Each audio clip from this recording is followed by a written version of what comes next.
नमस्कार दोस्तों, मेरे YouTube चैनल में आपका स्वागत है। आज की हमारी कहानी का नाम है पेंशन। सुबह ठीक 6:30 बजे कमला देवी की आंखें खुलीं। कमरे में हल्की ठंडक थी क्योंकि रात भर खिड़की खुली छोड़ दी गई थी।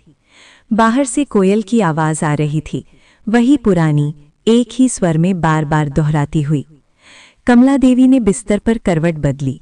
दाहिनी कमर में हल्का सा खिंचाव महसूस हुआ। वे जानती थीं कि ये दर्द अब रोज का साथी बन चुका है, लेकिन वे चुप रहीं। उठने की कोशिश की, पहले बाएं पैर को नीचे लटकाया, फिर दाहिना।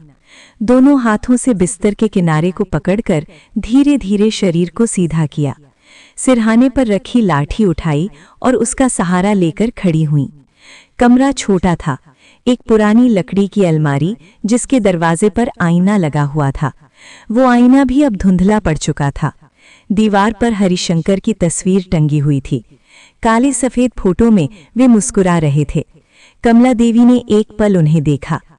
आज फिर वही दिन है, उन्होंने मन ही मन कहा।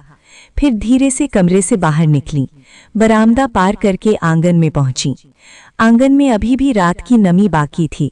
फर्श पर ओस की बूंदें चमक रही थीं। कोने में तुलसी का गमला रखा था, लाल मिट्टी का, जिसे हरिशंकर ने खुद बनवाया था। पौधा अब काफी बड़ा हो चुका था, लेकिन कई पत्तियां पीली पड़ रही थीं। कमला देवी ने गमले के पास जाकर बैठने की कोशिश की। घुटने टेढ़े होने के कारण सीधे बैठना मुश्किल था। वे पहले एक तरफ झुककर बैठीं, फिर धीरे धीरे घुटनों को मोड़ा। साड़ी का पल्लू जमीन पर फैल गया। तांबे का लोटा उठाया। रात भर में पानी ठंडा हो गया था। उन्होंने लोटे को दोनों हाथों से पकड़ा। हाथ कांप रहे थे। पानी की कुछ बूंदें पहले ही छलक गईं। वे मुस्कुराईं। कोई बात नहीं, तुलसी माँ को भी थोड़ा अमृत मिल जाएगा। फिर धीरे धीरे पानी छिड़कना शुरू किया। हर पत्ती पर, हर छींटे के साथ राम नाम जपती। राम राम राम। इतनी धीमी आवाज की हवा में घुल जाती, लेकिन उनके लिए ये रोज का अनुष्ठान था, जैसे तुलसी को पानी नहीं, अपना दर्द दे रही हूं। तुलसी की पत्तियों को देखते हुए अचानक कमला देवी की आंखों के सामने एक पुरानी तस्वीर उभर आई। उनका बचपन। वो छोटी सी कमला जो तब सिर्फ 8-9 साल की थी। गांव का नाम था बेलगांव, उत्तर प्रदेश के एक छोटे से कस्बे के पास। घर मिट्टी का था, छत खपरेल की। आंगन में भी एक तुलसी का पौधा था, वही पौधा जिसे उनकी माँ हर सुबह पानी देती थी। कमला को याद आया कि कैसे वे अपनी माँ के पीछे पीछे दौड़ती थीं, छोटा सा लोटा हाथ में लिए। माँ, मुझे भी देने दो, कहकर वे हाथ बढ़ाती। माँ हंसकर कहती, बेटी, तुलसी को पानी तभी देना जब मन शुद्ध हो। और फिर वे दोनों साथ में छिड़काव करती। उस समय गांव में बिजली नहीं थी। सुबह की पहली किरण के साथ ही सब उठ जाते।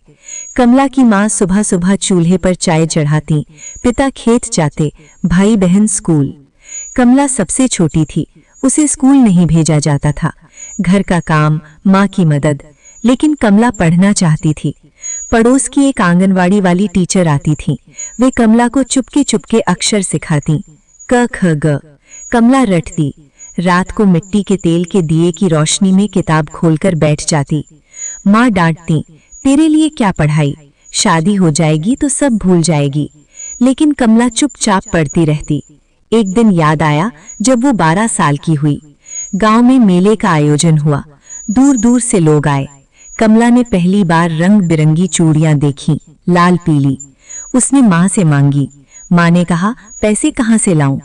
पिता ने चुपके से 5 रुपए दिए। कमला ने उन पैसों से 2 जोड़ी चूड़ियां ली। घर लौटकर माँ को दिखाई। माँ ने डांटा, इतने पैसे क्यों बर्बाद किए? लेकिन रात को जब सब सो गए, माँ ने चुपके से कमला के हाथ में चूड़ियां पहना दी और कहा, बेटी, कभी मत भूलना, खुशी छोटी छोटी चीजों में होती है। उसी मेले में कमला ने पहली बार रामलीला देखी, राम सीता का दृश्य। जब रावण सीता को उठाकर ले गया, कमला रो पड़ी। माँ ने उसे सीने से लगाया। बेटी, राम हमेशा साथ हैं, डरना मत। उसी दिन से कमला के मन में राम का नाम गहराई से बस गया। हर सुबह तुलसी को पानी देते समय वही मंत्र दोहराती। फिर समय बदला। कमला की उम्र 16 हुई। पिता ने हरिशंकर से बात की। हरिशंकर सरकारी नौकरी में थे, पढ़े लिखे, सौम्य स्वभाव। शादी तय हुई। कमला रोई बहुत। माँ से अलग होना था, गांव छोड़ना था। लेकिन माँ ने कहा, बेटी, नया घर, नया तुलसी का पौधा ले जाना, वहां भी राम नाम जारी रखना। शादी की तैयारियां शुरू हुईं। कमला को याद है वो दिन जब बारात आई थी। गांव के बाहर सड़क पर ढोल नगाड़े बज रहे थे। लालटेनों की रोशनी में हरिशंकर की सवारी आ रही थी। कमला को घूंघट में रखा गया था। उसकी सखियां हंस रही थीं। देख कमला, तेरे घर आए हैं राजकुमार। कमला का दिल धड़क रहा था।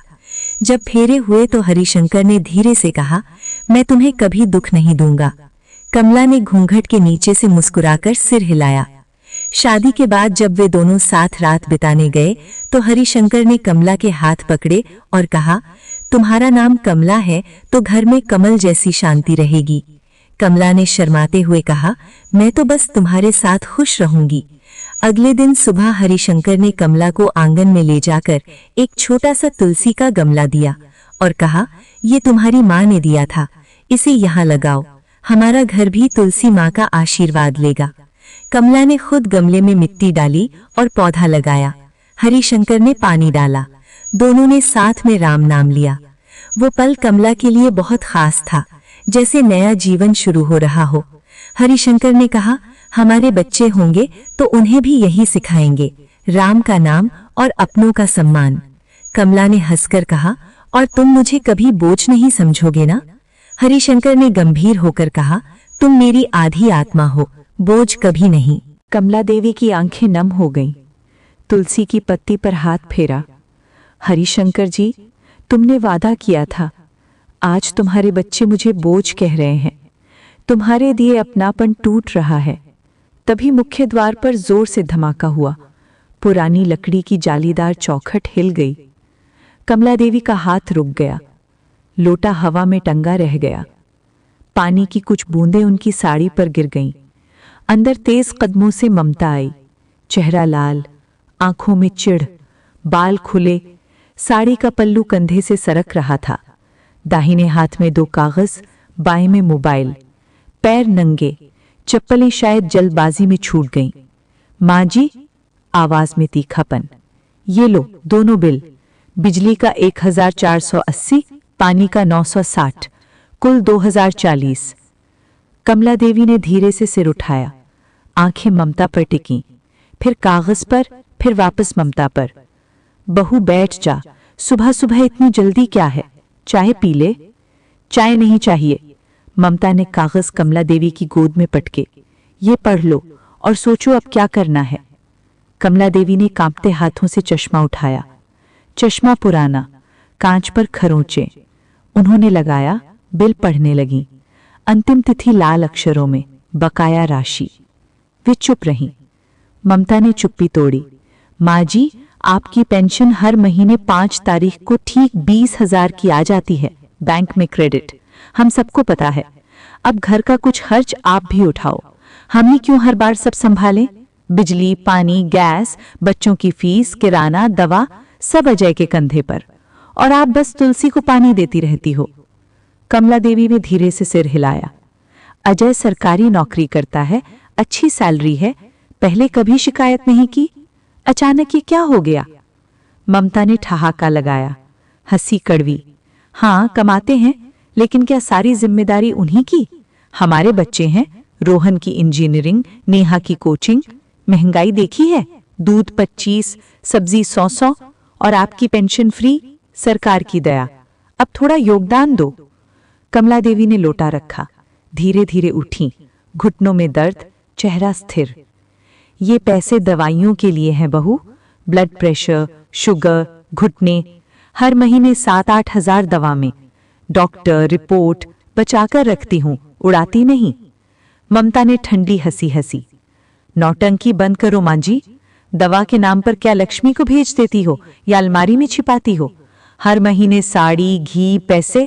हम क्या, हम भी बहुएं हैं। कमला देवी का चेहरा सफेद, आंखों में नमी, होंठ कांपे। तभी नीतू आई, हाथ में कपड़ा, झाड़ू किनारे रखी। दीदी सही कह रही हैं, 20,000 छोटी रकम थोड़े है। आप ननद को ही भेजती रहती हो, हम बुरा माने तो? ममता ने सिर हिलाया। आज तिजोरी खोल कर देखते हैं, हमारा भी हक है। दोनों हंसी, जीत की हंसी। कमला देवी खड़ी रहीं, पल्लू लहराया धीमे स्वर में। ये पैसे हरिशंकर की निशानी हैं। जब वे गए तब सरकार ने दी। पैसे आते हैं तो लगता है वे साथ हैं, हिम्मत देते हैं। शर्म कर लो, विधवा सास से ऐसे। ममता ने मुंह फेरा। शर्म आप करो, अब हर महीने देना होगा, वरना शांति भंग, काम बंद, खाना बंद। नीतू ने कहा, हम नौकर थोड़े हैं कि सेवा करें और आपको कुछ ना करना पड़े। दोनों अंदर चली गईं। कदम गूंजे। कमला देवी खड़ी रहीं, लोटा जमीन पर, तुलसी आधी सूखी। वे सीढ़ी पर बैठीं, पल्लू से आंखें पोंछीं। भारीपन, दर्द जागा।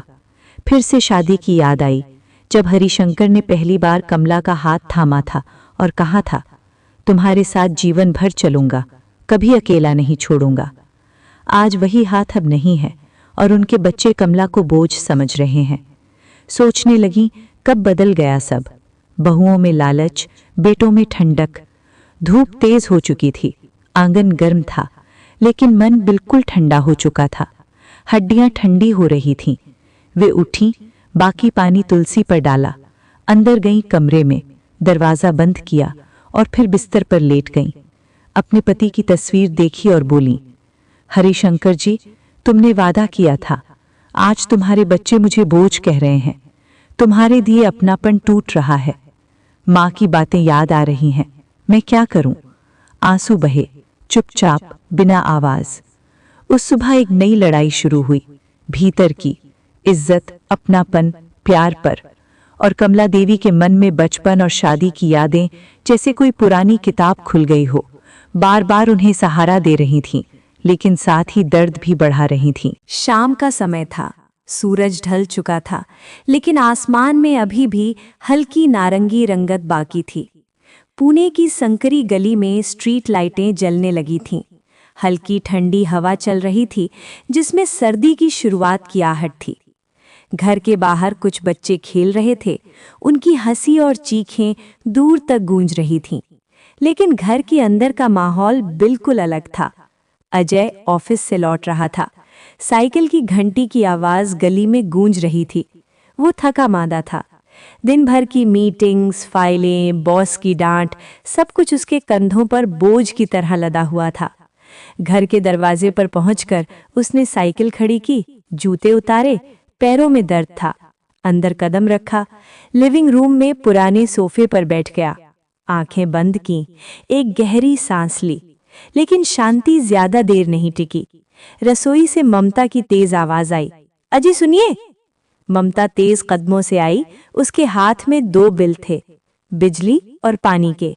चेहरा गुस्से से लाल था, आंखें नम दिख रही थीं, लेकिन वो नमी असली नहीं थी। वो नाटकीय ढंग से रोने की कोशिश कर रही थी। अजय के बगल में बैठ गई। सुनिए, अब हमसे नहीं होता, घर का इतना खर्चा हम अकेले कैसे उठाएं? माँ जी के पास हर महीने 20,000 फ्री में आते हैं, फिर हम क्यों सब कुछ सहें? अजय ने थके स्वर में कहा, ममता, माँ को दवाइयाँ लगती हैं, वो पैसे उसी लिए रखती हैं। ममता की आवाज और तेज हो गई। दवाइयाँ? हर महीने नई बीमारी, कभी घुटने, कभी ब्लड प्रेशर, कभी शुगर। और हमारे बच्चे? रोहन की इंजीनियरिंग की फीस अगले महीने जमा करनी है, नेहा को अच्छी कोचिंग में डालना है। महंगाई देखी है, दूध 60 रुपए लीटर हो गया है, सब्जी के भाव आसमान छू रहे हैं। और माँ जी बस बैठी रहती हैं, पैसे बैंक में पड़े रहते हैं। हम क्या उनके नौकर हैं? नीतू भी रसोई से निकल आई। उसके हाथ में कपड़ा था, वो भी बीच में आ गई। जेठची, दीदी बिल्कुल सही कह रही हैं, हम भी तो इस घर की बहुएं हैं। अगर माँ जी हमें अपना नहीं मानती तो हम भी उनकी सेवा क्यों करें? बिल का पैसा उन्हें ही भरना होगा। मेरे पति तो कम कमाते हैं, ऊपर से शराब पीते हैं, हम कैसे संभाले सब? अजय का सिर दर्द करने लगा। वो बीच में फंस गया था। एक तरफ माँ का सम्मान, दूसरी तरफ पत्नी और छोटी बहू का दबाव। वो चुप रहा।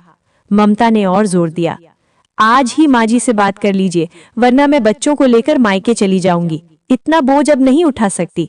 नीतू ने समर्थन किया, हाँ जेठजी, हम भी विवेक से कह देंगी, वो भी थक चुके हैं।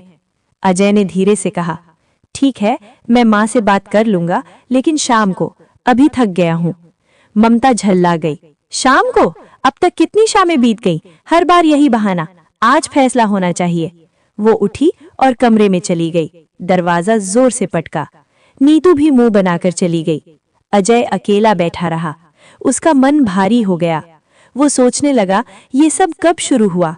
हरिशंकर जी के रहते घर में कितना अपनापन था। शाम को सब साथ बैठते, हंसी मजाक होता। लेकिन उनकी मौत के बाद सब बदल गया। पेंशन आई और वही पेंशन अब आग बन गई। रात हो चुकी थी। घर में मंद रोशनी थी। बरामदे में कमला देवी चौकी पर बैठी थीं। हाथ में हरिशंकर जी की पुरानी चादर थी।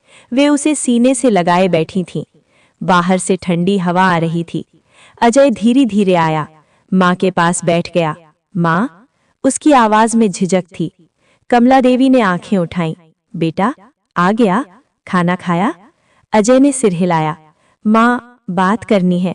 ममता बहुत परेशान है। घर का खर्चा ज्यादा हो रहा है। अगर आप पेंशन से कुछ दे दें तो। कमला देवी की आंखें सिकुड़ गईं। वो चुप रहीं, फिर धीरे से बोली, बेटा, क्या तू भी वही सोचता है जो बहू कहती है? अजय ने सिर झुका लिया। माँ, जमाना बदल गया है। सबको मिलकर चलना पड़ता है। बच्चों का भविष्य है। कमला देवी की आंखें भर आईं। मिलकर चलना या माँ की जेब टटोलना? जब तू छोटा था मैंने तुझे गोद में उठाकर रुलाया था, बुखार उतारा था। आज तू मेरी पेंशन मांग रहा है? अजय कुछ नहीं बोला, बस उठकर चला गया। कमला देवी अकेली बैठी रहीं। आंसू बहने लगे, चुपचाप, बिना आवाज के। वे याद करने लगीं हरिशंकर जी के साथ बिताए दिन। जब अजय पैदा हुआ था, हरिशंकर जी खुशी से उछल पड़े थे। कमला, हमारा बेटा आ गया। कमला ने थके स्वर में कहा। अब खुश? हरिशंकर ने कहा, बहुत। अब ये घर हंसी से भरा रहेगा। लक्ष्मी आई तो हरिशंकर जी ने कहा, ये हमारी लाडली है, इसे कभी दुख नहीं आएगा। लेकिन आज वही बच्चे कमला को बोझ समझ रहे थे। कमला देवी ने चादर से आंसू पोंछे, मन ही मन बोली, हे भगवान, मुझे ताकत दे, ये लालच कब खत्म होगा? रात गहराती गई। घर में सन्नाटा छा गया। कमला देवी बरामदे में बैठी रहीं। तुलसी का पौधा सामने था, वो सूख रहा था, लेकिन उन्होंने फिर भी पानी नहीं डाला। मन में इतना भारीपन था कि हाथ उठ नहीं रहे थे। अजय अपने कमरे में गया। ममता सोफे पर बैठी थी, चेहरा फुलाया हुआ। बोले? अजय ने कहा, माँ से बात की, वो दे देंगी शायद। ममता ने कहा, शायद नहीं, पक्का बोलिए, वरना कल से मैं काम करना बंद कर दूंगी। नीतू भी कमरे में आई। जेठ जी, हम भी यही चाहते हैं, सब बराबर। अजय चुप रहा। उस रात कोई सो नहीं पाया। घर में तनाव बढ़ता जा रहा था। लालच ने रिश्तों को खोखला कर दिया था। कमला देवी की आंखें सुबह तक खुली रहीं। वे सोचती रहीं, क्या ये वही घर है जहां कभी हंसी गूंजती थी? क्या ये वही बच्चे हैं जिनके लिए मैंने जिंदगी लगा दी? क्या ये वही बहुएं हैं जिन्हें मैंने बेटी की तरह रखा? लेकिन जवाब कहीं नहीं था, बस सन्नाटा था और टूटते रिश्तों की चुभन। अगले दिन सुबह से ही घर में तनाव साफ महसूस हो रहा था। कमला देवी उठी, लेकिन मन उदास था। उन्होंने तुलसी को पानी दिया, लेकिन हाथ कांप रहे थे। रसोई में ममता और नीतू पहले से थे। दोनों चुपचाप काम कर रही थीं, लेकिन चेहरों पर नाराजगी साफ थी। कमला देवी ने धीरे से कहा, बहू, चाय बना दो। ममता ने बिना मुड़कर कहा, खुद बना लीजिए माँ जी, आज से हमारा काम कम हो गया है। नीतू ने भी जोड़ा, हाँ, हम भी थक गए हैं। कमला देवी चुप रहीं। उन्होंने खुद चाय बनाई, लेकिन मन में दर्द बढ़ता जा रहा था। शाम को जब अजय और विवेक घर आए तो ममता ने फिर वही बात शुरू की। देखिए, आज भी माँ जी ने कुछ नहीं कहा। विवेक ने कहा, भाई हम क्या करें, माँ को समझाओ। अजय ने कहा, मैंने कल बात की थी। कमला देवी कमरे में बैठी सब सुन रही थीं। उनकी आंखें फिर भर आईं। वे सोचने लगीं कि अब क्या करें। बेटी लक्ष्मी के पास जाएं, लेकिन वहां भी बोझ बंदा नहीं चाहती थीं। रात को वो फिर बरामदे में बैठी। हरिशंकर जी की तस्वीर को देखकर बोली, आप होते तो क्या करते? बच्चे आज मुझे बोझ समझते हैं। आंसू बहते रहे। परिवार का लालच अब साफ दिख रहा था। रिश्ते टूट रहे थे और कमला देवी अकेली पड़ती जा रही थीं। सुबह की पहली किरण आंगन में पहुंची तो कमला देवी पहले से ही जाग चुकी थीं। रात भर नींद नहीं आई थी। आंखें सूजी हुई थीं, लेकिन चेहरा शांत रखने की कोशिश कर रही थीं। उन्होंने धीरे से उठकर चेहरा धोया, बाल संवारे, सफेद सूती साड़ी पहनी और आंगन में आ गईं। तुलसी का पौधा अभी भी आधा सूखा हुआ था, कल शाम से पानी नहीं डाला गया था। उन्होंने लोटा उठाया, पानी भरा और धीरे धीरे पत्तियों पर छिड़कना शुरू किया। हर छींटे के साथ मन ही मन राम नाम जप रही थीं, लेकिन आज जप में वो पुरानी गहराई नहीं थी। मन कहीं और भटक रहा था। वे सोच रही थीं कि अब क्या करें। कल रात अजय ने जो बात कही थी वो दिल में चुभ रही थी। बेटा भी अब बहुओं की तरफ जा रहा था। पहले तो कभी ऐसा नहीं हुआ था। हरिशंकर जी के साथ जीवन में कितनी मुश्किलें आईं, लेकिन बच्चे हमेशा साथ रहे। आज वही बच्चे पैसे के लिए मां से मुंह मोड़ रहे थे। कमला देवी की आंखें फिर भर आईं, लेकिन उन्होंने खुद को संभाला। आज कुछ फैसला करना था। वे अंदर गईं, हॉल में सबको बुलाया। राजेश, सुरेश, रीता, सविता, सब इधर आओ। आज सबके सामने एक बात साफ कर देती हूँ। सब लोग हॉल में इकट्ठा हो गए। रीता पहले से ही चिढ़ी हुई थी। उसने हाथ बांधकर खड़े होकर कहा, माँ जी, अगर फिर वही पेंशन का रोना है तो हमसे अब और कुछ नहीं सुना जाएगा। कमला देवी ने गहरी सांस ली। उनकी आवाज में अब पहले जैसी कांप नहीं थी, ठहराव था। नहीं रीता, अब कोई रोना नहीं। मैंने बहुत सोच लिया है। अगर तुम सबको मेरी पेंशन से इतनी तकलीफ है तो ठीक है। आज से वो पेंशन मेरी नहीं, तुम लोगों की भी होगी। सब एक दूसरे का चेहरा देखने लगे। रीता और सविता के चेहरे पर छिपी खुशी चमक उठी। सुरेश ने पूछा, माँ, आप क्या कह रही हैं? कमला देवी ने अपने दुपट्टे की किनारी ठीक की। मैं कह रही हूं कि हर महीने जो 20,000 आते हैं उसे मैं 2 हिस्सों में बांट दूंगी। 10,000 रीता और राजेश को, 10,000 सविता और सुरेश को। लेकिन बदले में तुम लोग मेरी सेवा में कोई कमी नहीं रखोगे। मेरा खाना, दवा, डॉक्टर, इज्जत, सब कुछ पहले जैसा रहेगा। कोई बहाना नहीं चलेगा। जो जिम्मेदारी है वो निभानी पड़ेगी। रीता झट से बीच में बोली, माँ जी, लेकिन क्या है अब सीधा सीधा बताइए। कमला देवी ने नजरें सीधी की और अब उनकी आवाज में कांप नहीं थी, ठहराव था। लेकिन बदले में तुम लोग मेरी सेवा में कोई कमी नहीं रखोगे। राजेश और सुरेश थोड़े झिझके, लेकिन रीता और सविता तो मानो खुशियों से झूम उठी। हाँ हाँ, इसमें बुराई ही क्या है माँ जी, हम तो पहले दिन से यही चाहते थे, सब बराबर। अब आप निश्चिंत रहिए, हम आपकी वैसे ही सेवा करेंगे जैसे आपने हमारे पति की थी। दोनों के चेहरे पर झूठी मिठास थी, आंखों में लालच साफ झलक रहा था। राजेश ने कहा, माँ, अगर आपको इसमें सुकून है तो हमें कोई आपत्ति नहीं। कमला देवी ने हल्की सी मुस्कुराई। ठीक है, आज से मेरी पेंशन तुम लोगों की भी जिम्मेदारी बन गई। रीता और सविता एक दूसरे की तरफ देखकर खुश होकर सिर हिलाने लगी, जैसे कोई बड़ी जीत हासिल कर ली हो। अगले कुछ दिन घर में अजीब सी खुशी छा गई, जैसे कोई त्योहार चल रहा हो। रीता सुबह सुबह कमला देवी के लिए चाय लेकर आती। माँ जी, लीजिए गरम गरम चाय।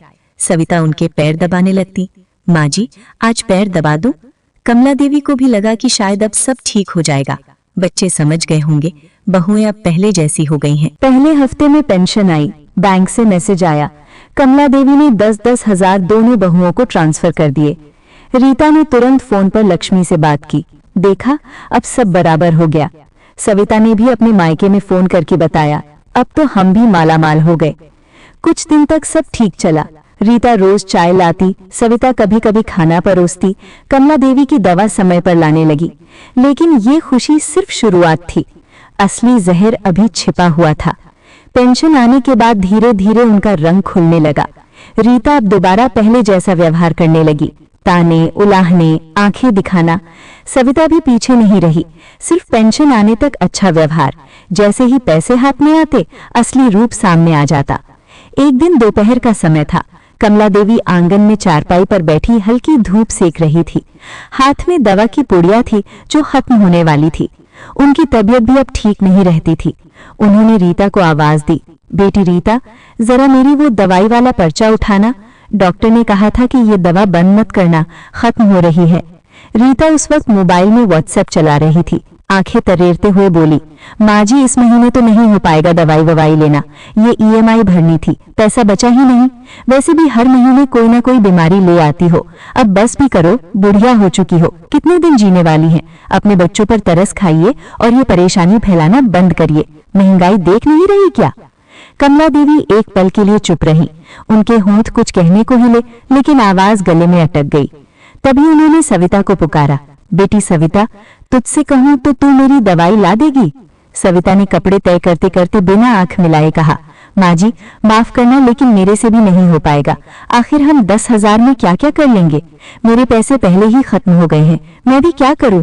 मेरे भी घर का खर्चा है, बच्चों के स्कूल की फीस देनी है, अब आपकी दवाई के लिए कहाँ से लाऊं?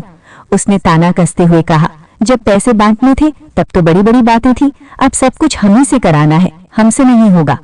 ये बात सुनकर कमला देवी को झटका सा लगा। रीता और सविता अब एक दूसरे पर भी भड़कने लगी।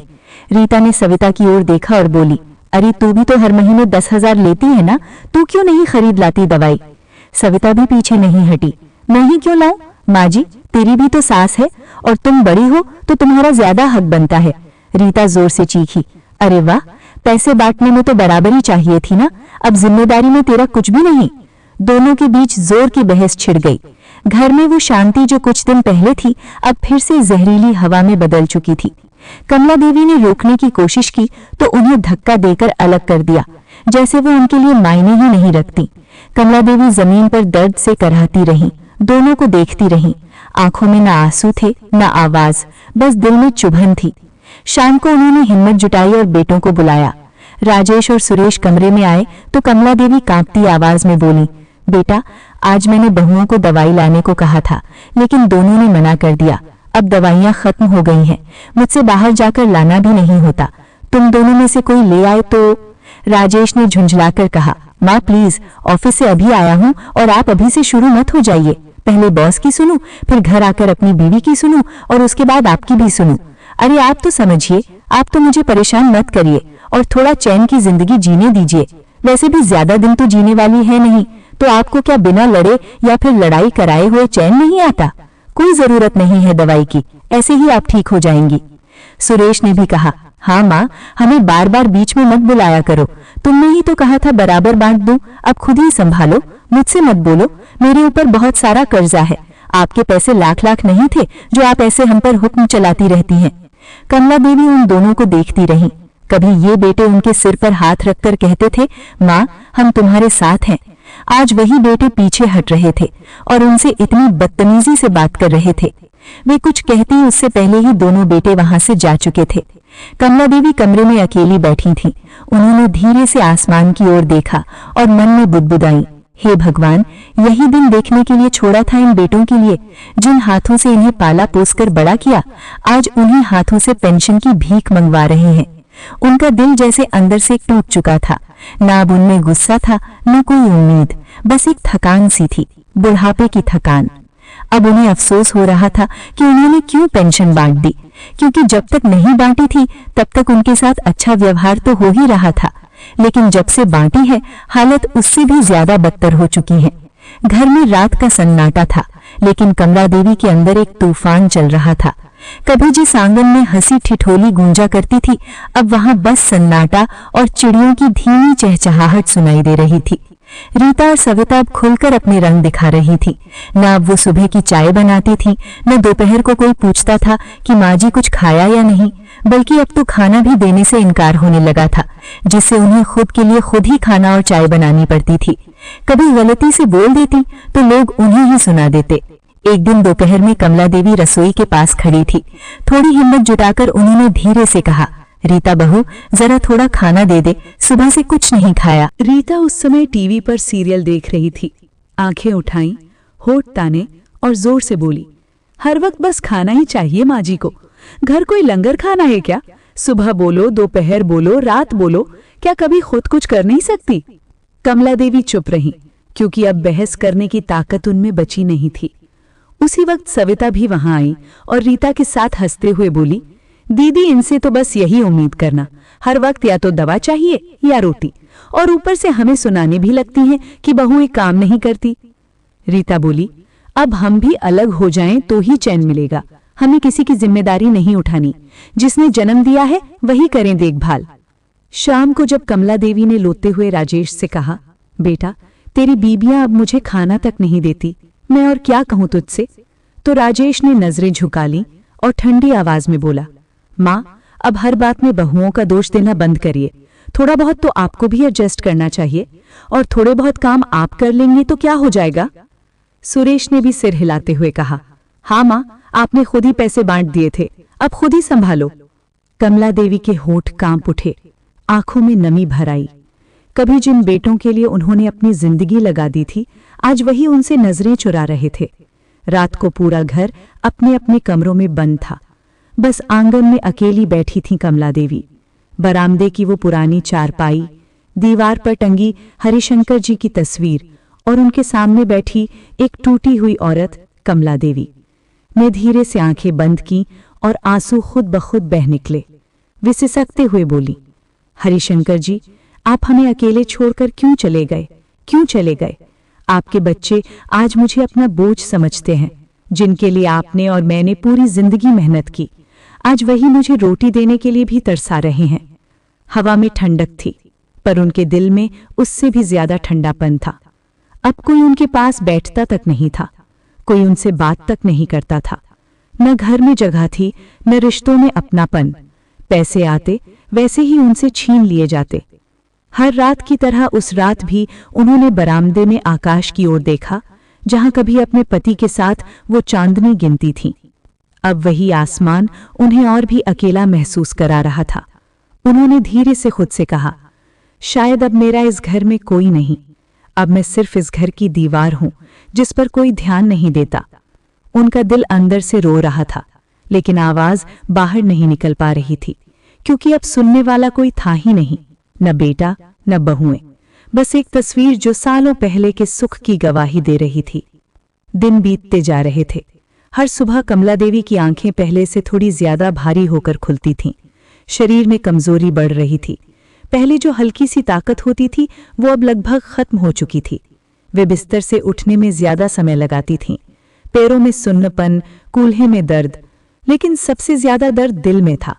वो दर्द जो रोज नए नए रूप में आता और उन्हें चुभता रहता। घर अब उनके लिए जेल जैसा हो गया था। दीवारें वहीं थीं, कमरे वहीं थे, लेकिन अपनापन कहीं गायब हो चुका था। सुबह उठकर वे सबसे पहले तुलसी के पास जाती, लोटा हाथ में लेती, लेकिन हाथ कांपते थे, पानी छलक जाता था। पौधे की पत्तियां पहले से ज्यादा मुरझा चुकी थीं। कमला देवी सोचती, ये पौधा भी मेरी तरह सूख रहा है। कभी ये हरा भरा रहता था, हरिशंकर जी के हाथों से लगा था, आज दोनों ही सूख रहे हैं। वे धीरे धीरे पानी डालती, हर छींटे के साथ राम नाम जपती, लेकिन आजकल जप में वो पुरानी गहराई नहीं रह गई थी। मन कहीं और भटकता रहता। रसोई की तरफ देखती, कभी वहां वे सबके लिए खाना बनाती थीं, बच्चों के लिए पराठे, बहुओं के लिए स्पेशल सब्जी।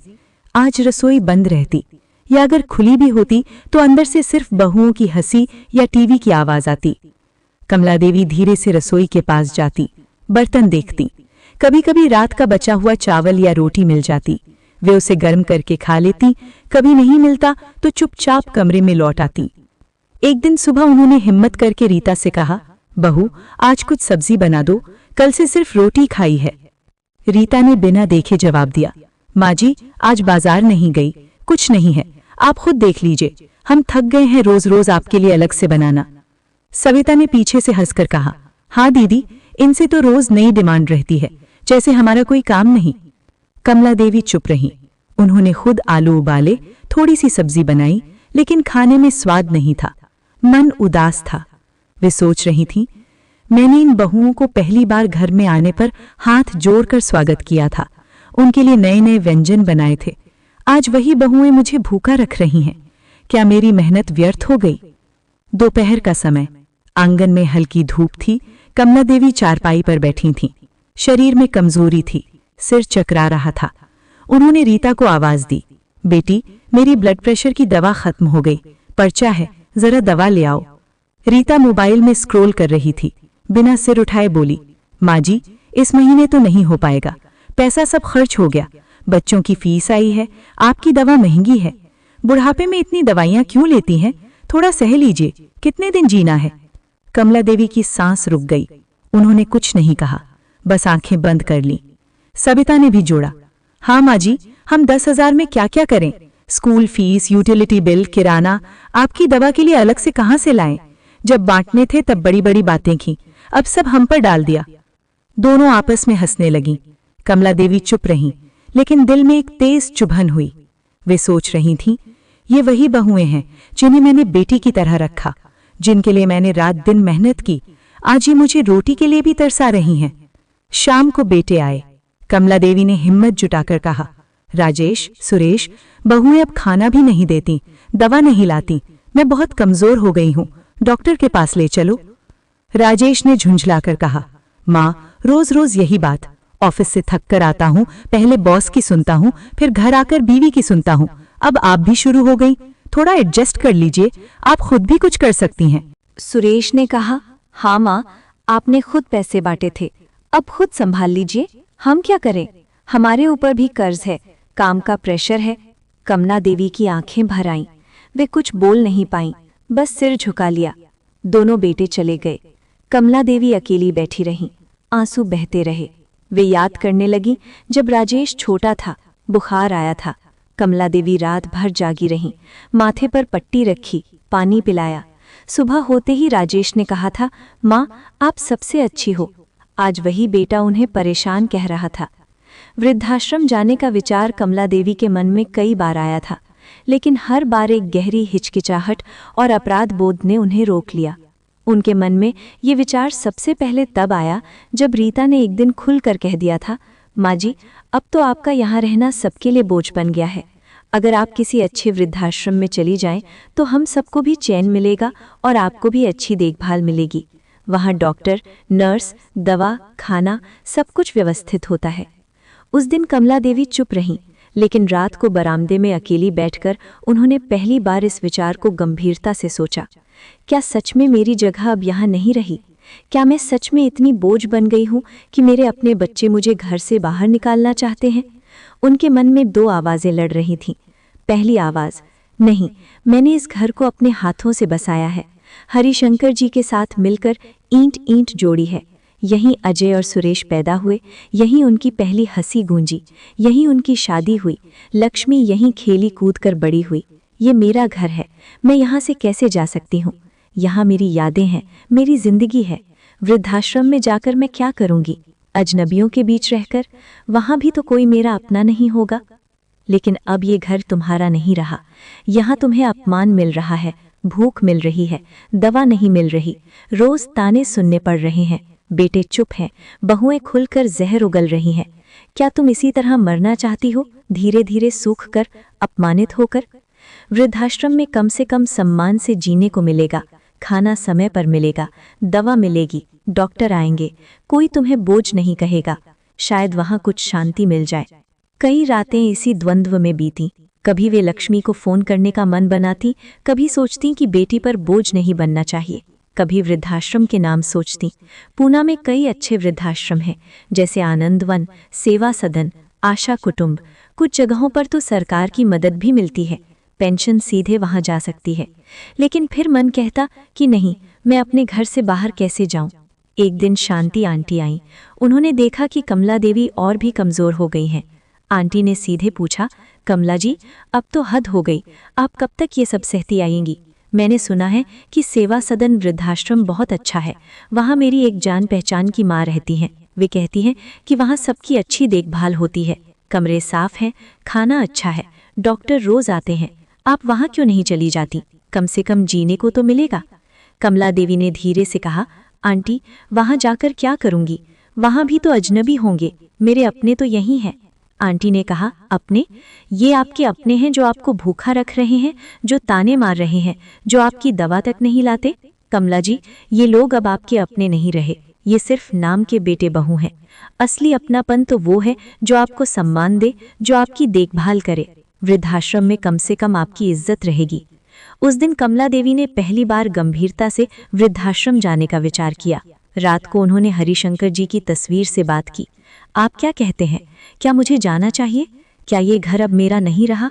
उन्हें लगा जैसे हरिशंकर जी मुस्कुरा रहे हों और कह रहे हों, कमला, तुम्हें जीने का हक है, जहां सम्मान मिले वहीं तुम्हारा घर है। अगले दिन उन्होंने लक्ष्मी को फोन किया, बेटी, मैं सोच रही हूं कि शायद किसी वृद्धाश्रम में चली जाऊं। लक्ष्मी की आवाज कांप गई। माँ, ये क्या बोल रही हैं? आप घर छोड़कर कहीं नहीं जाएंगी, मैं अभी आ रही हूँ, आप मेरा इंतजार कीजिए। और इसी तरह वृद्धाश्रम जाने का विचार जो कभी मन में आया था वो अब एक विकल्प बन गया था। लेकिन लक्ष्मी के आने से पहले ही कमला देवी के मन में एक नई उम्मीद जागी थी, शायद अब सब बदल जाए। लेकिन अगर लक्ष्मी ना आ पाती तो शायद कमला देवी वृद्धाश्रम का रास्ता चुन लेती, क्योंकि अब उनके पास दो ही रास्ते थे। एक, इसी घर में अपमान और अकेलेपन के साथ धीरे धीरे मर जाना। दो, वृद्धाश्रम में जाकर कम से कम सम्मान और देखभाल के साथ बाकी जीवन जीना। दोनों में से कौन सा बेहतर था, ये सवाल उनके मन में हर पल घूमता रहता। रात गहरी हो गई। घर में सब सो चुके थे। कमला देवी आंगन में अकेली बैठी थीं। चारपाई पर लेटी आसमान देख रही थीं। चांद निकला हुआ था, लेकिन आज वो चांद भी ठंडा लग रहा था। वे हरिशंकर जी की याद में खो गईं, जब दोनों आंगन में बैठकर चांदनी देखते थे। हरिशंकर जी कहते थे, कमला, ये चांद हम दोनों के लिए है, हमेशा साथ रहेगा। कमला हंसकर कहती थी, हाँ जी, लेकिन चांद तो बदलता है, हम नहीं बदलेंगे। आज वही चांद देखकर कमला देवी रो पड़ी। हरिशंकर जी, आप क्यों चले गए? आज आपके बच्चे मुझे अपमानित कर रहे हैं, मुझे रोटी के लिए तरसा रहे हैं। मैंने क्या गलती की? क्या मेरी जिंदगी अब यही है, अकेलापन और अपमान? वे रोती रहीं। कोई सुनने वाला नहीं था, कोई सहारा देने वाला नहीं था, बस रात का सन्नाटा और दिल की चुभन। अगले दिन से हालात और बिगड़ गए। अब बहुएं खुलकर ताने मारती। रीता ने एक दिन कहा, माँ जी, आप अब ज्यादा दिन नहीं रहेंगी, पैसा बचाकर रखिए, हमारा भी तो कुछ है। सविता ने हंसकर कहा, हाँ, बुढ़िया हो गई हैं, अब कितना जिएंगी, हम थक गए हैं सेवा करने से। कमला देवी चुप रहती, लेकिन हर ताना दिल में चाकू की तरह लगता। वे अब कमरे से बाहर कम निकलती, खाना खुद बनाती, लेकिन गैस कम चलती, चूल्हा जलाना मुश्किल हो जाता। दवा के लिए पैसे बचा कर रखती, लेकिन दवा महंगी थी। 1 महीने में ही उनके पास कुछ नहीं बचा। एक दोपहर वे बहुत कमजोर महसूस कर रही थीं। ब्लड प्रेशर बढ़ गया था, सिर चकरा रहा था, दिल की धड़कन तेज। उन्होंने राजेश को आवाज दी, बेटा, डॉक्टर के पास चलो। राजेश ने कहा, माँ आज नहीं, कल देखते हैं। सुरेश ने कहा, माँ अब ड्रामा मत करिए, हम भी काम से थक जाते हैं। कमला देवी चुप हो गईं, लेकिन शाम को उनकी तबीयत और बिगड़ गई। वे बरामदे में लेट गईं, शरीर कांप रहा था, सांस फूल रही थी। कोई नहीं आया। रीता और सविता टीवी देख रही थीं। राजेश और सुरेश अपने कमरों में फोन पर बात कर रहे थे। कमला देवी अकेली लेटी रहीं, आंसू बहते रहे। वे सोच रही थीं कि अब क्या होगा, क्या यही अंत है? क्या मैं इसी घर में अकेली मर जाऊंगी? क्या मेरी जिंदगी का यही हिसाब है, अपमान और अकेलापन? रात को जब सब सो गए, कमला देवी उठी, कमरे में गईं, हरिशंकर जी की तस्वीर के पास बैठी, बोली, आपकी बेटी लक्ष्मी को फोन करूं? लेकिन वहां भी बोझ बनना नहीं चाहती। फिर भी क्या करूं? उन्होंने फोन उठाया, लक्ष्मी का नंबर देखा, लेकिन डायल नहीं किया। फोन रख दिया, फिर लेट गईं, आंसू बहते रहे। अगले कुछ दिन और बुरे बीते। अब खाना भी कम मिलने लगा। कभी कभी बहुएं कहती, आज कुछ नहीं बचा, खुद बना लीजिए। कमला देवी कमजोर हो रही थीं, वजन कम हो रहा था, चेहरा पीला पड़ रहा था, आंखें धंस गई थीं, लेकिन कोई पूछता नहीं था। एक दिन पड़ोस की शांति आंटी आईं। उन्होंने कमला देवी की हालत देखी। कमला जी, क्या हो गया है आपको?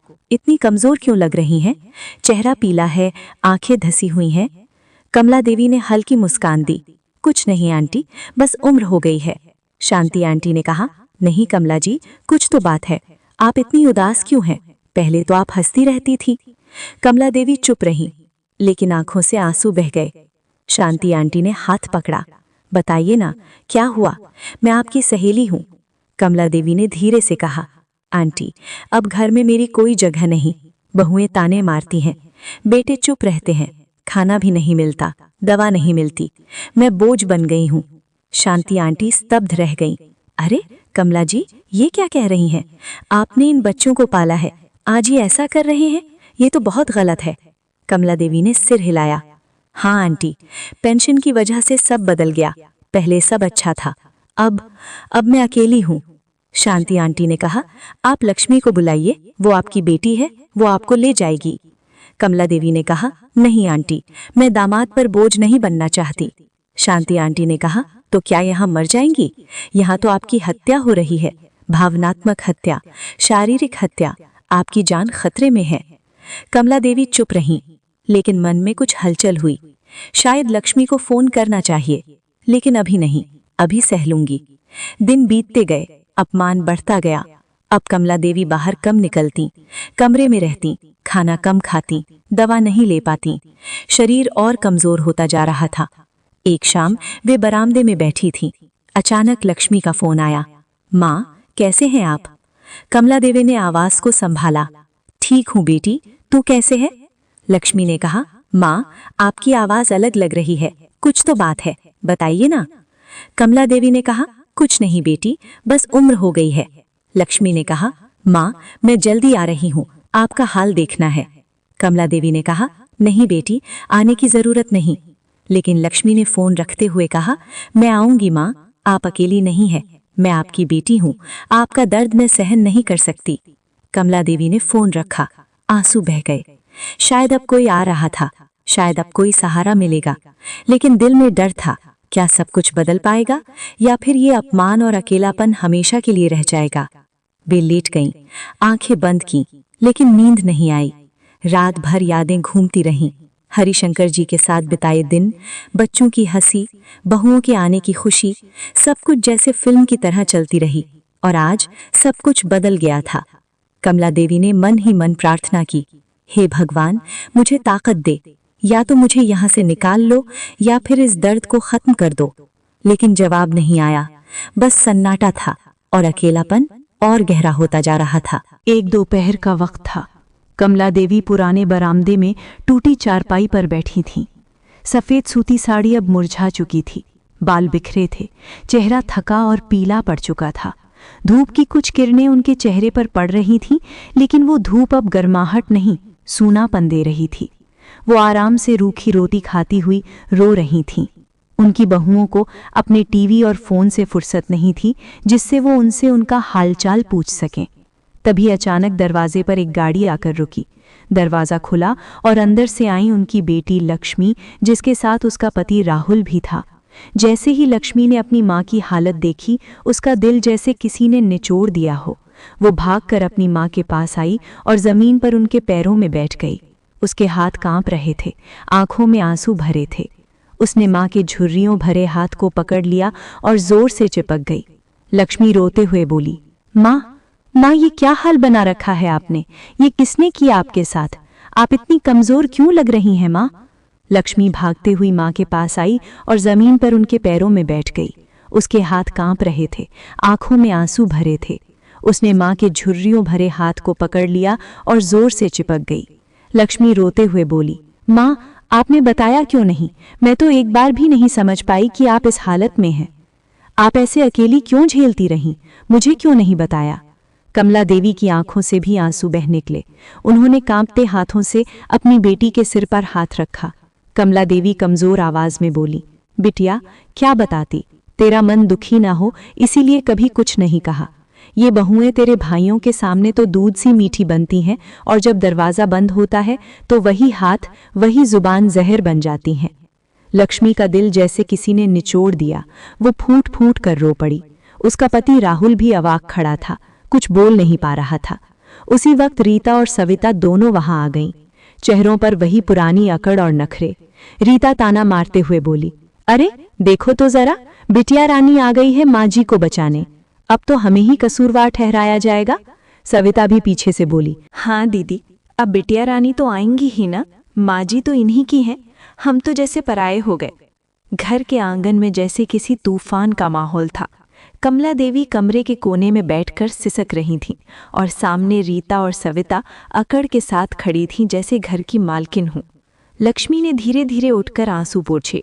उसका चेहरा अब कमजोरी से नहीं, गुस्से से लाल हो चुका था। वो तेज कदमों से आगे बढ़ी और रीता सविता के सामने आकर रुक गई। उसकी आंखों में अब कोई डर नहीं था, बस एक आग थी, लावा था। और इससे पहले कोई कुछ समझ पाता, उसने गुस्से से दोनों के गाल पर जोरदार थप्पड़ जड़ दिए। लक्ष्मी गरजती हुई आवाज में बोली, तुम दोनों ने मेरी माँ के साथ ऐसा कैसे कर दिया? जिस औरत ने तुम्हें इस घर में बेटी बनाकर रखा, जिसने अपनी रोटियां तोड़कर तुम्हें खिलाया, जिसने हर दर्द में तुम्हारा साथ दिया, आज उसी को रोटी के लिए तरसाया। लक्ष्मी के हाथों से पड़े उस थप्पड़ से रीता और सविता बौखला उठी। उनकी आंखों में नफरत और गुस्सा भर आया। रीता चीखती हुई गुस्से में बोली, कैसे हिम्मत हुई तेरी मुझे हाथ लगाने की? और वो झपट कर लक्ष्मी को थप्पड़ मारने ही वाली थी कि तभी लक्ष्मी के पति राहुल दौड़कर आगे बढ़े और दोनों बहुओं के हाथों को बीच में पकड़ लिया। राहुल तेज और सख्त आवाज में बोले, खबरदार जो मेरी बीवी पर हाथ उठाया। अभी तक तुम्हारे जुल्म चुपचाप सह रही थी, अब एक लफ्ज भी ज्यादा बोला तो अंजाम बहुत बुरा होगा। रीता चीखी, उसने मुझ पर हाथ उठाया, आपको वो नहीं दिखा? अब आप दोनों सामने से हटो और अपना नाटक बंद करो। अगर इतनी चिंता है अपनी माँ की तो ले जाओ ना अपने साथ, कौन रोक रहा है? हमें भी तो चैन मिलेगा। सविता भी बीच में बोली, हाँ, अब तो बड़ी बेटी बन रही है, जब माँ भूखी पड़ी थी तब लेने क्यों नहीं आई थी? उसी शोर में बाहर से सुरेश और राजेश, शांता देवी के बेटे भी घर के अंदर आ गए। रीता और सविता रोने का नाटक शुरू कर चुकी थीं। दोनों एक सुर में चिल्लाईं। रीता आंसू निकालते हुए बोली, देखो ना जी, तुम्हारी बहन ने हमें थप्पड़ मारा, हम तो सिर्फ बात कर रहे थे, उसने थप्पड़ जड़ दिया। सविता बोली, हाँ, अपनी माँ के लिए हम पर हाथ उठा लिया इसने, अब हम इस घर में कैसे रहें? दोनों भाई गुस्से से तमतमाए हुए थे। सुरेश ने ऊंची आवाज में कहा, लक्ष्मी, ये क्या बेहुदा हरकत है तेरी? तू आकर इस घर में तमाशा करेगी? लक्ष्मी ने उनकी ओर देखा। आंखें भीगी जरूर थीं, लेकिन सिर ऊंचा था। वो एक एक कदम चलकर अपने भाइयों के सामने जा खड़ी हुई। लक्ष्मी कांपती लेकिन मजबूत आवाज में बोली, तमाशा मैंने नहीं किया, तमाशा तुम लोगों ने करवाया है। आज तुम्हारे घर में तुम्हारी माँ को इज्जत नहीं, रोटी भी नहीं मिलती और तुम्हें गुस्सा मुझ पर है। शर्म आनी चाहिए तुम्हें। दोनों भाई एक पल के लिए चुप पड़ गए। रीता और सविता उनके पीछे खड़ी और भी जोर से नाटक करने लगी। आंसू, आवाज और ड्रामा सब चालू। देखो जी, कैसे जुबान चला रही है ये हम पर, अपनी माँ के लिए हमें गालियां दे रही है। लक्ष्मी आगे बढ़ी, रीता के सामने आंखें गड़ाकर बोली, गालियां नहीं दे रही, सच्चाई सुना रही हूँ भाभी। मेरी माँ ने तुम्हें बेटियों की तरह रखा और तुमने उसी माँ को जानवर से भी बदतर जिंदगी दी। जिस माँ के लिए तुमने रसोई का दरवाजा तक बंद कर दिया, आज वो वही माँ है जिसे तुम चैन के लिए घर से निकालना चाहती हो। कमरे में गहरा सन्नाटा छा गया। दोनों भाइयों के चेहरे पर अब हल्का अपराध बोध दिखने लगा। लक्ष्मी ने उनकी आंखों में देखते हुए कहा, तुम दोनों ने ये सब देखा, महसूस किया, लेकिन फिर भी कुछ नहीं कहा। बेटियां पराई होती हैं ये तो हर कोई कहता है, लेकिन आज तुमने साबित कर दिया कि बेटों का प्यार भी बहुत सस्ता होता है। कमला देवी को देखकर उसकी आंखें भर आईं। लक्ष्मी रोते हुए बोली, मैं उस माँ की बेटी हूँ जिसने हमें भूखा रहकर खिलाया और आज उसी माँ को तुम्हारे घर से एक निवाला नसीब नहीं है। रीता और सविता अब कुछ नहीं बोल पा रही थीं। लक्ष्मी के गुस्से और सच्चाई के आगे उनकी नकली मासूमियत की दीवार ढह चुकी थी। लक्ष्मी दृढ़ आवाज में बोली, आज से माँ की एक भी सांस तुम्हारे रहम पर नहीं होगी। वो इस घर में अब नहीं रहेगी। अगर तुमने रोका या कोई नाटक किया तो पुलिस रिपोर्ट करूंगी, लेकिन तुम दोनों को अपने कर्मों का हिसाब जरूर देना होगा। आप लोगों ने जो माँ के साथ किया है वो तुम लोगों के साथ भगवान जरूर करेंगे। साथ ही आज से किसी को कोई पैसे या पेंशन नहीं दी जाएगी। अपने पैसों से कमाओ खाओ, फर्क नहीं पड़ता, लेकिन माँ की चीजों पर सिर्फ उनके अलावा किसी का भी हक नहीं है, क्योंकि माँ ने सहा है, पर मैं नहीं सहूंगी, ना ही आप सब पर दया करूंगी। रीता और सविता ने कुछ कहने की कोशिश की। वो जल्दी से बोली, ऐसे कैसे? लेकिन लक्ष्मी ने रोकते हुए कहा, बोल दिया ना, ज्यादा बोला तो पूरी कानूनी कार्रवाई करवा दूंगी, इसीलिए चुप हो जाइए आप लोग, वरना मैं किसी पर रहम नहीं दिखाऊंगी। दोनों भाइयों की आंखें झुकी हुई थीं, शर्म और पछतावे में। कमला देवी एक कोने में सिसक रही थीं। लक्ष्मी उनके पास आई और जमीन पर बैठकर उनके आंसू पूछे, माँ, अब और नहीं, अब मैं आपको यहाँ एक पल भी नहीं रहने दूंगी। जिन लोगों ने आपका दिल तोड़ा है वो अब आपकी छाया भी नहीं देखेंगे। रीता और सविता चिल्लाईं, अरे इतनी बड़ी बड़ी बातें मत कर, घर में रहना है तो जबान संभाल। लक्ष्मी पलटी और गरजती हुई आवाज में बोली, तुम जैसी औरतों को समझ नहीं आएगा कि माँ क्या होती है, लेकिन अब तुम दोनों को बहुत जल्दी समझ आ जाएगा जब तुम्हारे बच्चे तुम्हारे साथ करेंगे जो तुमने मेरी माँ के साथ किया है। कमला देवी अब बेकाबू होकर रो पड़ी। लक्ष्मी ने माँ को अपनी बाहों में कसकर पकड़ लिया। माँ बेटी का वो आलिंगन ऐसा था जिसमें दर्द भी था और प्यार भी और प्रतिज्ञा भी। कमला देवी रोते हुए बोली, बिटिया, मैं बस तेरे सिर पर बोझ नहीं बनना चाहती थी। लक्ष्मी प्यार से सिर सहलाते हुए बोली, माँ, आप बोझ नहीं, मेरी ताकत है। अब किसी की हिम्मत नहीं होगी आपको दुख पहुंचाने की। पास खड़े राहुल की आंखें भी नम हो गईं। वो आगे बढ़ा और कमला देवी के पैरों के पास झुककर बोला, माँ, मुझे कभी अपने माँ बाप का प्यार नहीं मिला। अगर आज आप मेरे साथ चलेंगी तो मेरे लिए सबसे बड़ी दौलत होगी। अब से मैं भी आपका बेटा हूँ। कमला देवी ने कांपते हाथों से उसके सिर पर हाथ रखा। उनकी आंखों से बहते आंसू इस बार कमजोरी के नहीं, राहत के थे। लक्ष्मी और राहुल ने कमला देवी के पुराने बैग में कुछ जरूरी कपड़े रखे। वो टूटी चारपाई, वो घर की दीवारें, सब सालों का गवाह थे उनके अपमान का। लेकिन आज वो दीवारें भी जैसे उनके जाने का आशीर्वाद दे रही थीं। रीता और सविता दरवाजे पर खड़ी थीं, चेहरों पर तमतमाहट और आंखों में गुस्सा उबल रहा था। उन्हें समझ नहीं आ रहा था कि उनकी पकड़ से ये बुढ़िया कैसे फिसल रही है। रीता गुस्से से दांत भींचते हुए धीरे से लक्ष्मी से बोली, माँ को कहीं नहीं ले जाओ। उनके चेहरे पर पहली बार हार की लकीरें दिख रही थीं। लक्ष्मी और राहुल ने कमला देवी का हाथ थामा। दरवाजा खुला और पहली बार कमला देवी ने उस घर से बाहर कदम रखा, बिना किसी बोझ के, बिना किसी डर के। रीता और सविता गुस्से में एक दूसरे को देखने लगी। दोनों बहुओं के चेहरे पर गुस्सा और जलन साफ झलक रही थी, लेकिन अब उनके पास न मां पर नियंत्रण था और न कहानी पर। गाड़ी में बैठी कमला देवी ने एक आखिरी बार अपने पुराने घर की तरफ देखा। वो आंगन, वो दरवाजा जहां कभी वो हंसी बिखेरती थी और फिर वही जगह उनके आंसुओं का गवाह बनी। अब मैं किसी की कैद में नहीं रहूंगी। अब सिर्फ चैन चाहिए, थोड़ा सा सुकून। लक्ष्मी ने माँ का हाथ कसकर पकड़ा और बोली, माँ, अब आपको न ताने सुनने पड़ेंगे, न रोटी के लिए झुकना पड़ेगा। अब आप मेरी माँ हैं, मेरी जिम्मेदारी और मेरा गर्व। राहुल पीछे मुड़कर घर को देख रहा था और वो लोग वहां से चले गए। आंगन में सिर्फ सन्नाटा था और वही सन्नाटा अब रीता और सविता के बीच जहर की तरह पसरने लगा था। रीता ने गुस्से में सविता की तरफ देखा। चेहरे पर तमतमाहट और आवाज में आग थी। सब तेरी वजह से हुआ। तू ही तो हमेशा माजी के पैसे को लेकर सिर खाती की। तू ही तो बोली थी इस बुढ़िया को रास्ते से हटाना पड़ेगा। अब मुझ पर इल्जाम मत लगा। सविता तिलमिला उठी। अरे वाह, जैसे तू दूध की धुली है। तू ही तो रोज रोज माजी के पैसे को लेकर सिर खाती थी।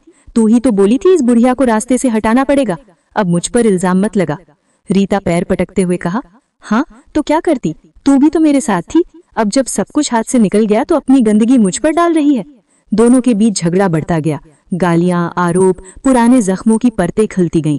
एक वो वक्त था जब वो दोनों मिलकर सास को सताती थी और अब वो एक दूसरे पर ही भड़क रही थी। अंदर सुरेश और राजेश गुस्से से नहीं बल्कि टूटे दिल से कमरे में बैठे थे। आंखों में पानी था और सिर झुका हुआ था। कमला देवी के चेहरे की वो झुर्रियां, वो थकान, वो अपमान अब उनके जहन में हथौड़ों की तरह बज रही थी। राजेश बोला, हमसे बहुत बड़ी गलती हो गई भाई। सुरेश रोते हुए बोला, हाँ भाई, माँ के साथ ऐसा बर्ताव, वो भी हमारे रहते हुए, हम बेटे कहने के लायक भी नहीं रहे। उनके आंसू फर्श पर टपक रहे थे। वो पहली बार खुद से नजरें नहीं मिला पा रहे थे। गाड़ी में बैठी कमला देवी ने एक आखिरी बार अपने पुराने घर की तरफ देखा। वो घर जो कभी उनके जीवन की धुरी था, अब बस एक दर्द भरी याद बनकर रह गया था। बाहर की हल्की धूप में घर की दीवारें चमक रही थीं, लेकिन कमला देवी की आंखों में वो चमक नहीं थी। उनकी आंखें नम थीं और दिल में एक गहरा खालीपन था। वो आंगन जो कभी उनके कदमों से गूंजता था, जहां वो सुबह सुबह तुलसी के पौधे को पानी देती थीं और शाम को बच्चों के साथ हंसी मजाक करती थीं। वो दरवाज़ा जहां से आने जाने वाले मेहमानों का स्वागत होता था और जहां कभी वो खुद हंसी बिखेरती थीं, लेकिन अब वही जगह उनके आंसुओं का गवाह बनी हुई थी। सालों की पीड़ा, अपमान और उपेक्षा की यादें उनके मन में घूम रही थीं। अब मैं किसी की कैद में नहीं रहूंगी, उन्होंने मन ही मन सोचा। अब सिर्फ चैन चाहिए, थोड़ा सा सुकून। उनकी उंगलियां गाड़ी की सीट पर कसकर जकड़ी हुई थीं, जैसे वो खुद को संभालने की कोशिश कर रही हों। हवा में हल्की सी ठंडक थी और गाड़ी की खिड़की से आती हवा उनके चेहरे पर लग रही थी, लेकिन वो हवा भी उनके दिल के बोझ को हल्का नहीं कर पा रही थी। लक्ष्मी, उनकी बेटी ने माँ का हाथ कसकर पकड़ा। लक्ष्मी की आंखों में दृढ़ता थी, लेकिन साथ ही एक ममता भरी कोमलता भी। वो जानती थी कि माँ ने कितना सहा है। माँ, अब आपको न ताने सुनने पड़ेंगे, न रोटी के लिए झुकना पड़ेगा, लक्ष्मी ने धीरे से कहा। उनकी आवाज में एक विश्वास था जो कमला देवी को थोड़ी राहत दे रहा था। अब आप मेरी माँ हैं, मेरी जिम्मेदारी और मेरा गर्व। लक्ष्मी ने माँ की हथेली को सहलाया, जैसे बचपन में माँ उन्हें सहलाती थी। गाड़ी धीरे धीरे आगे बढ़ रही थी और पीछे छूटते घर की छवि लक्ष्मी के मन में भी खटक रही थी, लेकिन वो मजबूत थी। उसने फैसला कर लिया था कि माँ को अब और दर्द नहीं सहने देगी। राहुल, लक्ष्मी का पति, ड्राइविंग सीट पर बैठा था। वो चुपचाप गाड़ी चला रहा था, लेकिन उसकी आंखें रियर व्यू मिरर से पीछे मुड़कर घर को देख रही थीं। घर की छत, वो पुराना नीम का पेड़, सब कुछ पीछे छूट रहा था। राहुल के मन में भी एक अपराध बोध था, क्योंकि वो जानता था कि कमला देवी ने कितना सहा है और अब वे उन्हें एक नई जिंदगी दे रहे हैं। और वो लोग वहां से चले गए, धीरे धीरे सड़क पर आगे बढ़ते हुए, जहां से घर की सूरत अब धुंधली हो रही थी। इधर आंगन में सिर्फ सन्नाटा था। वो सन्नाटा जो अब तक हंसी ठिठोली से भरा रहता था, अब एक भारी खामोशी में बदल गया था। हवा में पत्तों की सरसराहट थी, लेकिन वो भी जैसे उदास लग रही थी। और वही सन्नाटा अब रीता और सविता के बीच जहर की तरह पसरने लगा था। दोनों बहुएं आंगन में खड़ी थीं। उनके चेहरे पर हैरानी और गुस्सा मिश्रित था। रीता, जो हमेशा से थोड़ी तेज मिजाज थी, ने गुस्से में सविता की तरफ देखा। उसके चेहरे पर तमतमाहट थी, जैसे कोई आग सुलग रही हो। उसकी आंखें लाल हो रही थीं और मुट्ठियां भिंची हुई थीं। सब तेरी वजह से हुआ, रीता ने चीखते हुए कहा। उसकी आवाज में आग थी जो पूरे आंगन में गूंज रही थी। तू ही तो हमेशा माजी को ताने मारती थी, तू ही आग लगाई थी इस घर में। रीता के शब्दों में सालों का दबा हुआ गुस्सा फूट रहा था। वो याद कर रही थी कैसे सविता रोजाना माजी को छोटी छोटी बातों पर ताने देती थी।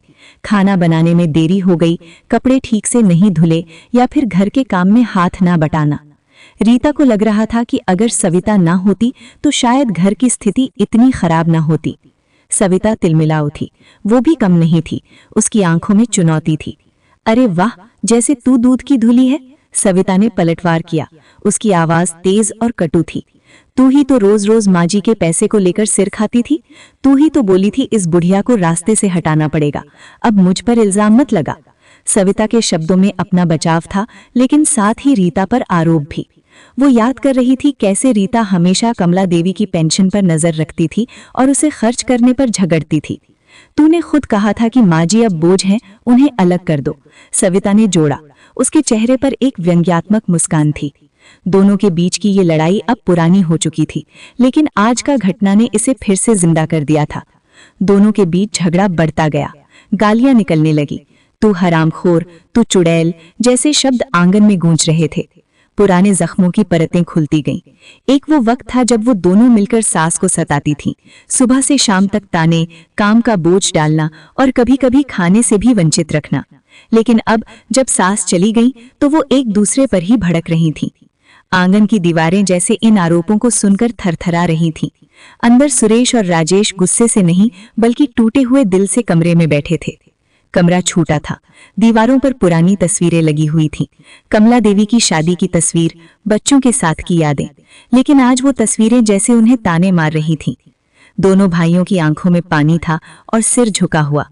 कमला देवी के चेहरे की वो झुर्रियां, वो थकान, वो अपमान अब उनके जहन में हथौड़ों की तरह बज रही थीं। सुरेश, जो बड़ा भाई था, दीवार से सटकर बैठा था। उसके हाथ कांप रहे थे। हमसे बहुत बड़ी गलती हो गई भाई, राजेश बोला। उसकी आवाज भारी थी, जैसे गले में कुछ अटक गया हो। वो याद कर रहा था कैसे उन्होंने माँ को बहुओं के हाथों सताते देखा, लेकिन कभी विरोध नहीं किया। हम बेटे थे, लेकिन माँ के लिए कुछ नहीं कर सके, राजेश ने सोचा। सुरेश रोते हुए बोला, हाँ भाई, माँ के साथ ऐसा बर्ताव, वो भी हमारे रहते हुए, हम बेटे कहने के लायक भी नहीं रहे। उसके आंसू फर्श पर टपक रहे थे और कमरे में एक भारी सन्नाटा था। वो पहली बार खुद से नजरें नहीं मिला पा रहे थे। सुरेश के मन में बचपन की यादें घूम रही थीं।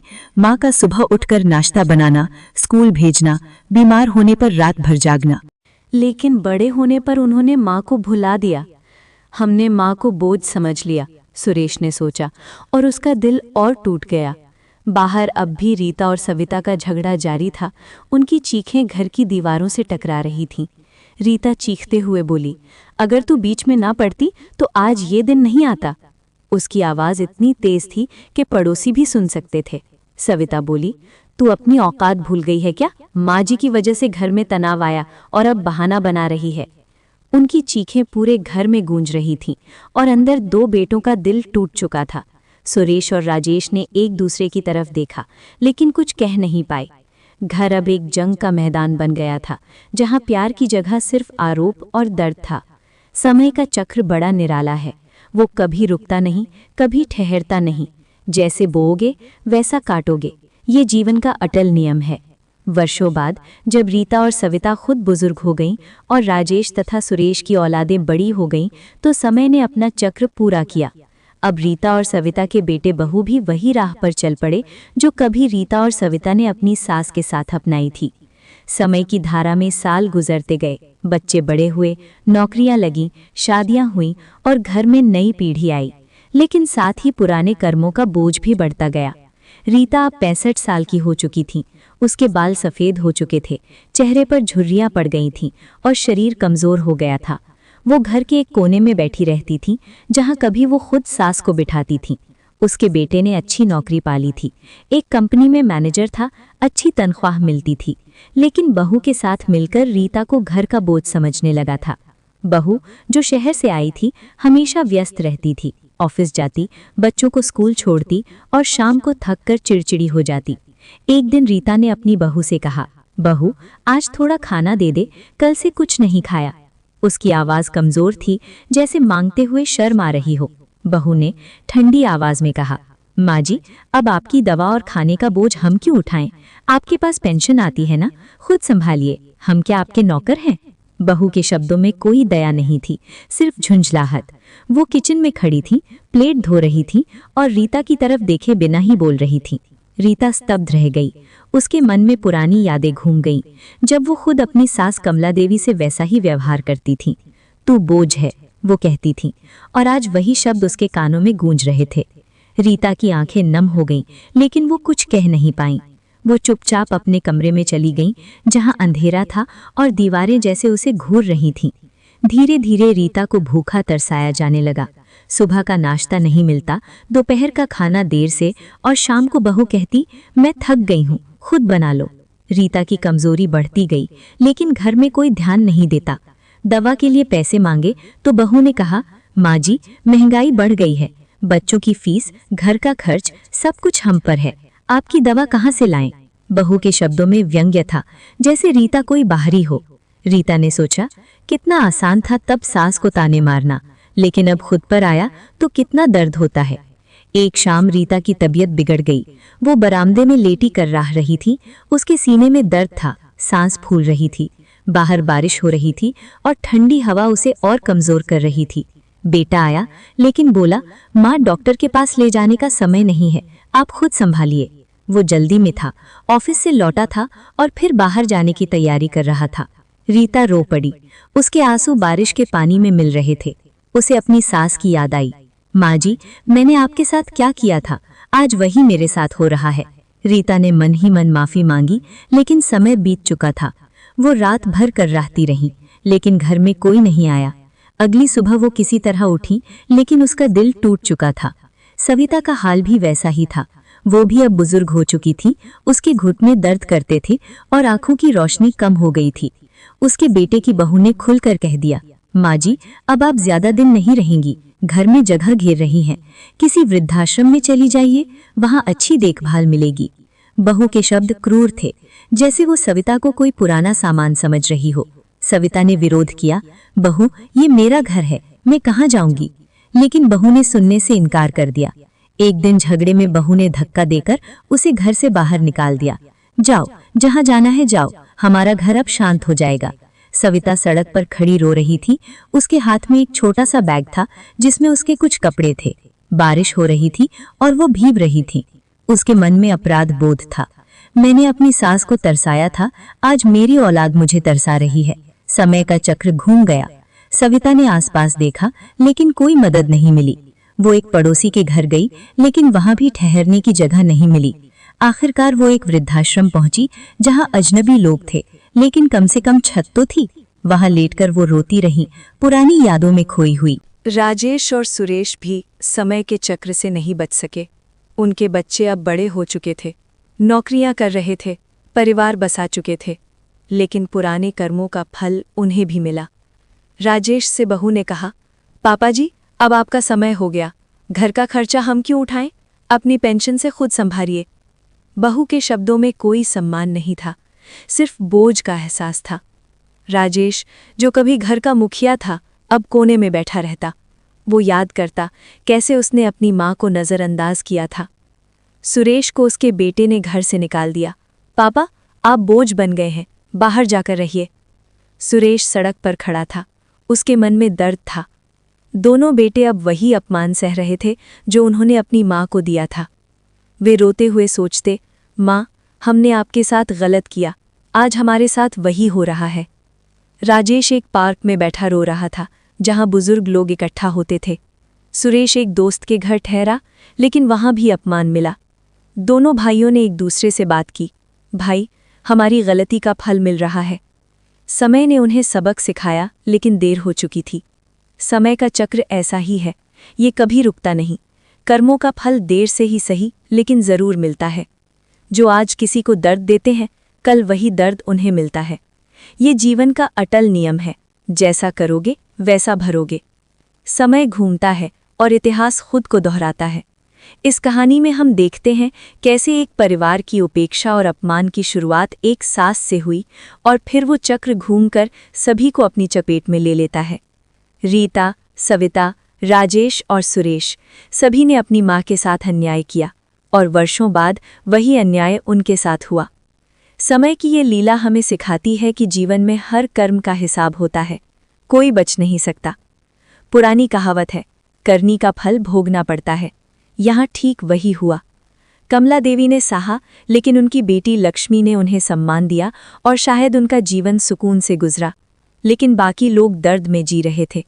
ये चक्र सिर्फ इस परिवार तक सीमित नहीं है, जीवन में हर जगह यही होता है।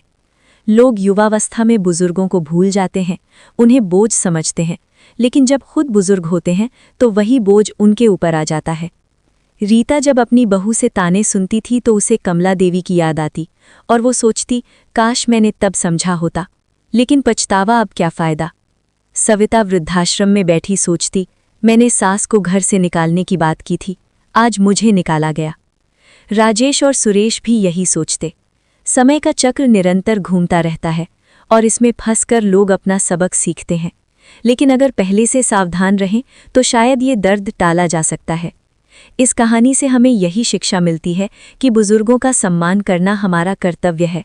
वे हमारे जीवन का आधार है, जिन्होंने हमें जन्म दिया, पाला पोसा और जीवन की राह दिखाई। अगर हम उन्हें अपमानित करेंगे या बोझ समझेंगे तो समय का चक्र घूमकर हमारे साथ भी वैसा ही व्यवहार करेगा। अपनों से प्यार करो, उनकी देखभाल करो, क्योंकि कल तुम्हारा कल भी वैसा ही हो सकता है। कर्मों का फल मिलता जरूर है, जैसा बोओगे वैसा काटोगे, ये जीवन का सत्य है। बुजुर्गों को प्यार दो, सम्मान दो, ताकि जीवन का अंतिम पड़ाव सुकून से गुजरे। साथियों, आप लोग ये कहानी कहाँ से देख रहे हैं? अपनी जगह का नाम कमेंट बॉक्स में ज़रूर लिखिए। कहानी पसंद आए तो वीडियो को लाइक करें, शेयर करें। हमारे चैनल पर पहली बार आए हैं तो सब्सक्राइब भी कर लीजिए, ताकि मेरी आने वाली हर वीडियो सबसे पहले आपको मिले। धन्यवाद। ओम भगवते वासुदेवाय नमः।